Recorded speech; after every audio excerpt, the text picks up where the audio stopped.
আমি রাজনীতি করি না, রাজনীতি বুঝি না, শুধু রাজনীতি দেখি।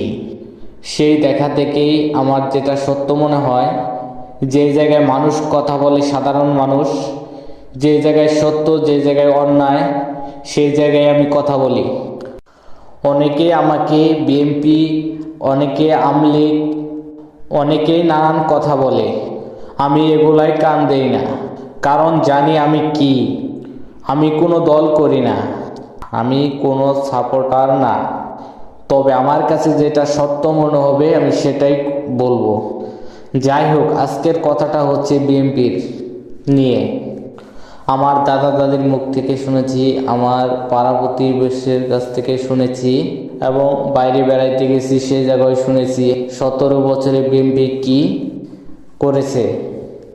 সেই অভিজ্ঞতা থেকে আজকে বলতেছি, আজকে বিএনপি ক্ষমতায় আবারও আসছে 17 বছর পর। 17 বছর অনেক কষ্ট করেছে। কারণ এটা বললে আপনারা অনেকেই ভাববেন আমি বিএনপির সাপোর্টার। না ভাই, যেটা আমি জানি, যেটা সত্য, সেটা নিয়ে আমি কথা বলতেছি। ভিতরে ভিতরে সবার ভিতরে খারাপ হচ্ছি। যাই হোক, আজকে অনেক কষ্টের পর বিএনপি এসেছে। হ্যাঁ, ইনশাল্লাহ সেই 17 বছরের আগের মতো বিএনপি ইনশাল্লাহ আগের মতোই দেশ চালাবে, গরিবের মুখে হাসি ফোটাবে, মানুষদের পাশে দাঁড়াবে।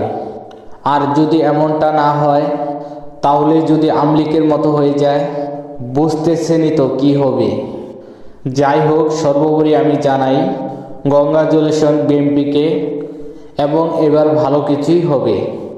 এবার দেখা যাক দেশটা কেমন চলতেছে, কে বিএনপি আসাতে কে কেমন মন্তব্য করতেছেন, অবশ্যই কমেন্ট বক্সে বলে যাবেন।